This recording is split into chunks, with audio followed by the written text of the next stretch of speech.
Thank you very much for joining us. So let's just get started. So you started Moms Demand Action for Gun Sense in America after being a stay-at-home mom. And so how did you feel ready or prepared to start this new path in your life? I had a corporate communications career for about 15 years, and then I took a 5-year break and I stayed at home full time. I was blending my family with my husband's. We have 5 kids all together.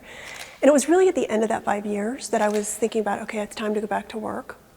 And it was a very cold day. I was living in Indiana and I was folding laundry, and I saw on the television that there was an active shooter in Newtown, Connecticut, a place I'd never heard of. And like so many other parents that day, I just sort of sat where I was and I was glued to the television for the rest of the day until I went to bed. And I was devastated. This was right before the holidays. It was just unfathomable that 20 children and 6 educators could be slaughtered in the sanctity of an American elementary school. And at some point during the night, that sadness turned into rage. And when I woke up, I was just so angry that this happened. And I was not a social media phenomenon. I had about 75 Facebook friends. But in 2012, Facebook was very big with middle-aged women. And so I went on and I just created a page specifically to say, I want to have a conversation about how women can rise up against the gun industry, just like I had seen women do that with drunk driving in the 80s, Mothers Against Drunk Driving. And it went viral. You know, my 75 friends shared it with their friends and on and on. But people often say to me, oh, you must be a born leader. And that makes me laugh because, you know, I'm someone who has severe ADHD. I had a debilitating fear of public speaking. I'm very shy. I'm an introvert. I knew nothing about organizing, the legislative process, gun violence. So really not someone people point to and say, oh, that woman should take on the most powerful, wealthy special interest that's ever existed, right? And yet I was exactly the right person for the job. When I think back, you know, my ADHD enabled me to wake up and do this work every day, just hyper-focus on gun safety 7 days a week. I eventually overcame my fear of public speaking. Even though I'm an introvert, I found community in this huge group of women across the country who were banding together for a common cause. So I think oftentimes women in particular think that we don't have the abilities to do the things we want to do, but it's really about finding the thing that's right for you to do. Mm-hmm. And going off of that, what would you say to women who are looking to start a new path or looking to start a new focus in their life? You know, I think there is a formula for this, and it's what helped me at age 41 figure out who I was and what I wanted to do, and it's what I've seen thousands of other women help them figure out the same thing. What are your values, abilities, and desires? When you bring those 3 things together, it feels like alchemy. It's almost like touching the divine, right? So for me in 2012, and these things change throughout your life, so that's why I think women in particular always need to be looking at what are my values, abilities, and desires, because we're not encouraged to ask ourselves what we want. Your values, you know, in 2012, I had little kids. I was concerned about the safety and well-being of my family and community. My abilities, as I mentioned, I had a career in corporate communications.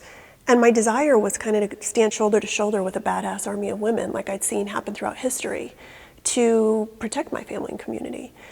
And here I am now, 55 years old almost, and my values, abilities, and desires are different. But I do think that when women practice that, they can kind of find their fulfillment. It might be big things like starting an organization. It might be small things like having a tough conversation. But I always say women don't live on fire because they're weak. It's because they're wise. Like, we know what would happen if we asked ourselves every day, what do I want?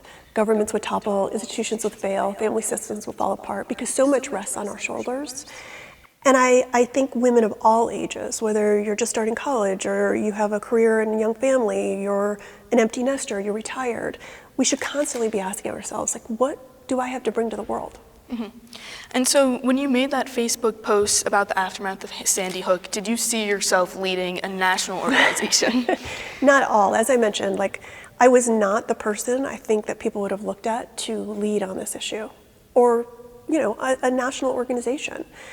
And I was so lucky that so many other women supported me. And I think this is a big piece of activism too, which is finding people who have like-minded values. I mentioned values, abilities, and desires. When you find other people, in particular women, who share the same values, I think you become unstoppable. We were most effective at Moms Demand Actions in the reddest of states where this issue was an uphill battle because there was such camaraderie. These women finally found the people who saw them for what they were and wanted the same things and were willing to kind of roll up their sleeves and get involved in the fight. So I think community is a big part of this, and you know, this advice sort of is applicable to life in general. It's not hard to get people to come into an organization. It is hard to get them to stay. It's why Moms Demand Action is the largest grassroots movement in the country, right? There aren't many other organizations that have a grassroots base. So we asked our volunteers, why do you stay? And they told us two things. One is that they felt like they were winning. So when any time people feel like they're winning, that should be your messaging, because it makes people feel like you're using their time in a valuable way. And the other thing was that they found their people. And when you find your people, you want to keep showing up. You don't want to disappoint them. You want them in your lives. And that's really, I think, the secret sauce for activism. And so you said that you found community with these women, and is that what led you to not step back and let other people who might have had more experience take over, and you stayed in charge because you found that community, or? It's a great question, and I think it's an interesting one, because right now we're talking so much in the zeitgeist about who has power and how long should they keep it, especially if you look at Congress, right? We have never had a generation that lived in such a healthy way until their 80s and even 90s. And that's causing a lot of issues with hoarding power in this country, because we've never had to sort of figure out, like, how long can you keep power, and when is a good time to give it away? When I started Moms Demand Action, when it began to gel, right? I mean, I think we were on the cover of USA Today within a week. We had a chapter in every state within months. We were working on major federal legislation during that year. I mean, it just felt like we were firing on all cylinders. But I was on a call one day with a volunteer that I didn't know. She lived in Silicon Valley, and at the end of the call, she said to me, "Whatever you do, don't get founder syndrome." I had no idea what that was. And I Googled it. And it's this idea of when you create something, and I think, again, this applies to anything, creating kids, you know, creating a job, creating an organization, creating a role for yourself, that your ego can become so enmeshed in it that when you leave, you either want to burn it down because you don't want it to exist without you, or it can't survive without you.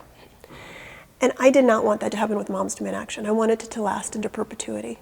So I made it a practice to ask myself every year at the beginning of the year, is this the year I step back? Deciding that it would be finite. It would not be for the rest of my life. And in those early years, it was no, because it was kind of like leading a startup organization. It was so busy and so chaotic. And then in the middle, it would be maybe, but there would be a horrific shooting tragedy, or I would have to work on some legislation. And then it was really in 2022 when I was standing in the Rose Garden and President Biden signed the first federal gun safety legislation to pass through Congress in a generation into law, that I felt this inner knowing, like, this is the bookend to my activism. I have finished what I came here to do. I've been a full-time volunteer for 11 years, and it's time for me to do other things, and it's also time to pass the baton, right? So that there is new energy and juice in the organization, and I think it was good for both me and the organization to step back. And so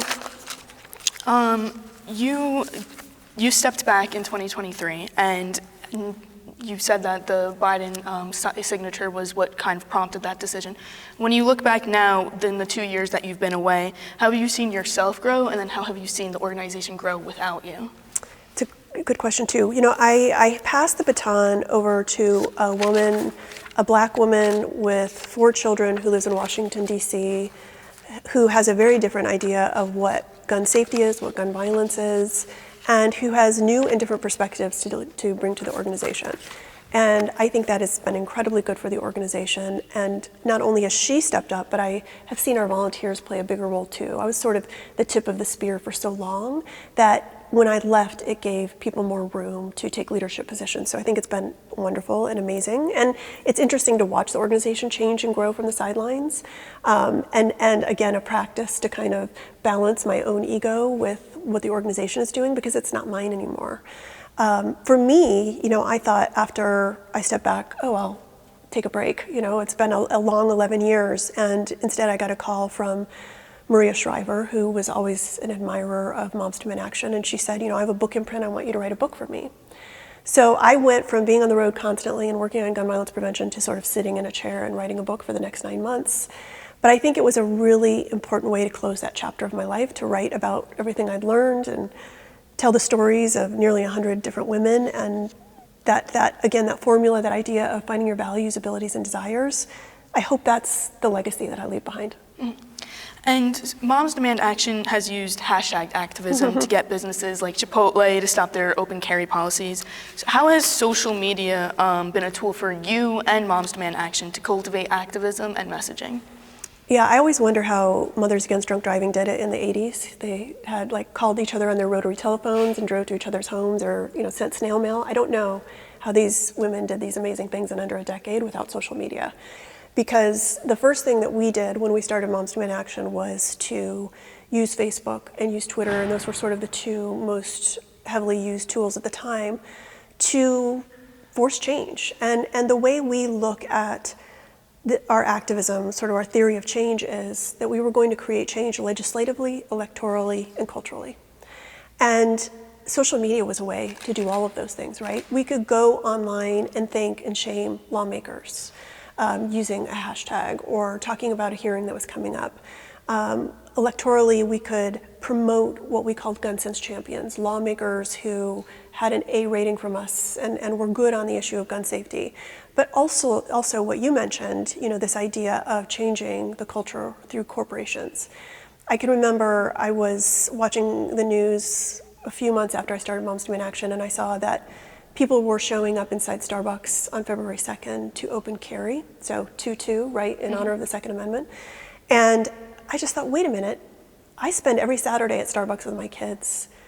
Women make about 85% of the spending decisions for their families. Surely there's a way to leverage our power, that pragmatic lever of power that we can pull, to get corporations to stop allowing open carry in their stores, and to show Americans what open carry looks like. Because as soon as we started to push back on Starbucks, gun extremists started showing up everywhere all across the country, ordering lattes with AR-15s in their hands, right?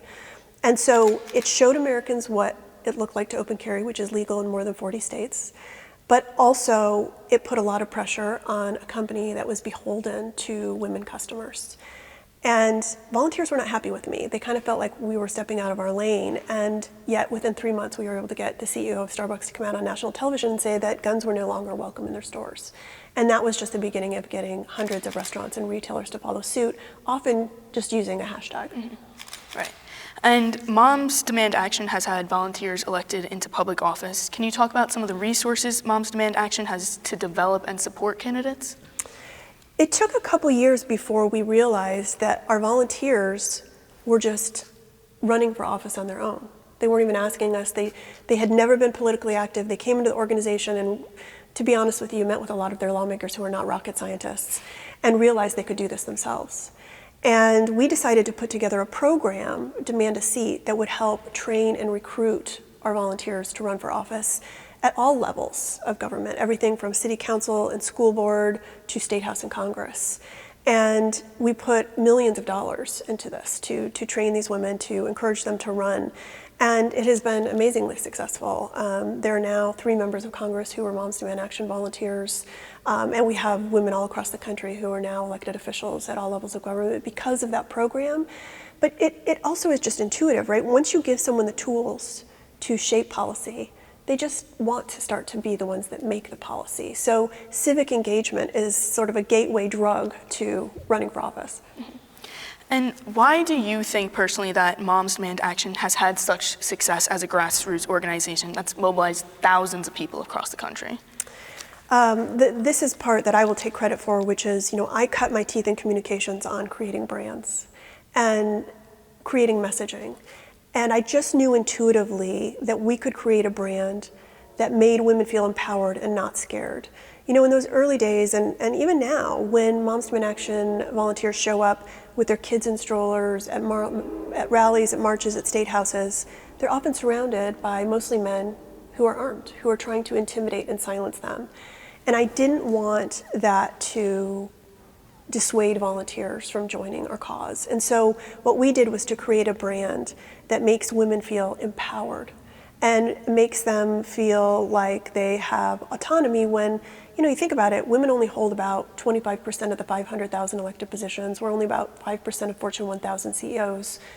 We don't have the power to make the decisions that protect our families and communities. But we can be pragmatic. We can use our voices and our votes. And I really do believe that our brand, through Moms Demand Action, has made women feel that way. I mean, a lot of them get our logo tattooed on their bodies, the saying, keep going. They wear their red shirts as sort of a superwoman cape. And that has really been the secret sauce, I think, to Moms Demand Action's success. Mm-hmm. And earlier you mentioned your book, Fired Up, which was recently published a few months ago. Can you talk about what the inspiration for the book was and what some of the things you wanted to accomplish with it? Yeah, I saw it sort of as the end of an era. I wanted to make sure that I was sharing everything I had learned from working with women in my career and in my activism. I had seen so many brilliant women with such great ideas not follow through because they felt like they hadn't dotted all the I's or crossed all the T's. I saw that over and over again. And the book is really sort of based around this thesis of, men are encouraged to follow their desires and women are encouraged to fulfill their obligations. And what if we just made a little bit of room for women to ask themselves, what do I want? And pursue that. And that's really been my goal with the book. And what's interesting is that it has turned into, not unlike Moms Demand Action, an offline movement, where women are creating what they're calling bonfires. We have them now in over 25 states, where they're coming together in real life, in person, and talking about political, professional, personal empowerment. And I think given the polarization in this country, the social media that kind of divides us, the post-pandemic world, coming together in community is more important than ever. And if my book encourages that, I'm thrilled. Mm-hmm. And you interviewed many women in this book, and you've worked with many women over the years and across the country with your activism. How have your interactions with these women who have different backgrounds impact you as a leader and a communicator? It's very different to lead volunteers than it is to manage paid employees. And that's what I did most of my career. And so I talk in the book about how it really softened me and opened me up to manage volunteers. It's a completely different experience to work with people who are just doing this work out of the goodness of their hearts. And what I have found in managing a nonprofit or a grassroots movement is you're always struggling for equilibrium between being too top-down and too bottom-up. If you're too top-down, it's controlling. If you're too bottom-up, it's chaotic. And maybe you reach that equilibrium for a short amount of time, but it's never going to stay there. And I think that's the challenge. And that's actually the most rewarding part, is making sure that you're leading, but that you're also listening. Mm. According to Axios, as of October 13th, there has been 340 mass shootings this year. What is your reaction to that? We don't have to live like this, and our children sure as hell should not die like this. This is a choice, the gun violence in this country. The fact that gun violence is the leading cause of death among children in America is a choice. There are other nations that have high rates of gun ownership and low rates of gun violence. We have chosen as a country to give unfettered access to over 400 million guns to everyday citizens without requiring background checks, without asking if they're domestic abusers, without requiring secure gun storage, without really having any safety net for people who are in danger to themselves or to others.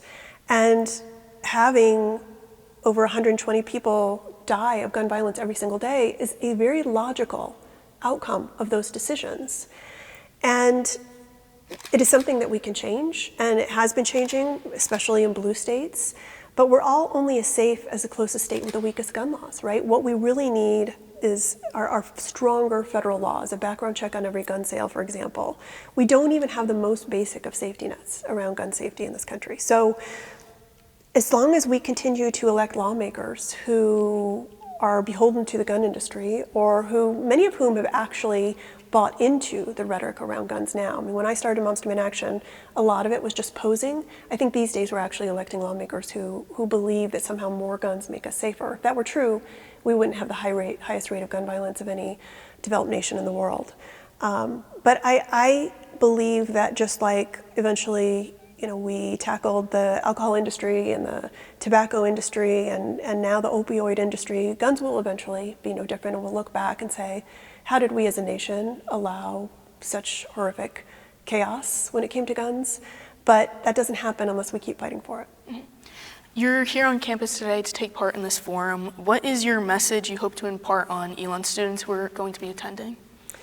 I am, as I said, I was not a born leader.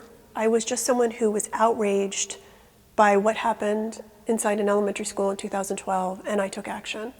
And as a result, there is now the largest gun safety movement in the nation geared toward women that has passed over 500 gun safety laws, that has stopped the NRA's agenda 90% of the time every year for the last decade in state houses all across the country, and is now twice as large as the NRA. So if I can make a difference, this one random woman who lived in Indiana at the time, you can too. And when you look back on your activism work that you've done, can you say that you're satisfied or proud of the work you did and what you accomplished? Oh, yes. I grew up in Rochester, New York, where we were taught really that the activists who lived in or passed through our town were heroes. Everyone from Frederick Douglass to Harriet Tubman to Susan B. Anthony, and that's where we went for field trips. And so when I look back, I really think it was that experience that taught me that activists were something to be lauded and emulated. And I'm thrilled with what Moms Demand Action has become, but I don't think it's my only legacy. I think that's another important message, particularly for women, which is we're the wealthiest, healthiest generation that's ever existed. We don't have to stop doing things when we turn 50 like our moms did. We have a whole nother chapter in our lives, a whole second half, and there's more to do. And when I look back at my work and my activism, the thread that I see that's pulled through is really a desire to summon the audacity of other women, whether that's encouraging them to run for office or to become activists or to find their fulfillment, whatever that is, personal, political, professional, and I hope to keep doing that. Lastly, is there anything else you'd like to add about your activism, about your book, or anything else that you think is important for people to know? I just think it's important to remember that as we look at what's happening in our country and the world right now, I think about two things. One is I think about the suffragists who were imprisoned, beaten, starved, and they never saw the fruits of their labor. Right? They never saw all women, not just white women, but all women get the right to vote. That happened in about 100 years. And yet what they did was so selfless and so generous because they built a foundation that future generations could build on and finally get the right for women to vote. I think that is the story of activism, right? We may not see it in our lifetimes, but as Alice Walker says, activism is the rent I pay to live on the planet. And I think we all have to find a piece of the work that speaks to our values, our desires, our abilities, and to do that work. It's just part of living in a democracy. And the other thing I would say is, a lot of people say to me, people say one or two things to me. Wow, you must be really proud of your legacy, or wow, it must be really difficult to work in activism that is so hopeless and helpless. And that's a choice, the way you see my activism, the way you see gun safety. You can either choose to be cynical or you can choose to be hopeful. And when I think about democracy, I think about, when you're up all night with a kid, it's 2 a.m. and they're really sick. You don't say, wow, I'm exhausted. This is going on a long time. Why don't you go to bed and I hope you feel better. We'll meet again at 8 in the morning, right? You hold that kid's hand until they're better. And I don't think a democracy is any different. We all have to stick in there and hold democracy's hand until it's better. All right, that was my last question. Thank you so much for taking the time to speak with ENN, and I really appreciate your words. Thank you. Yeah.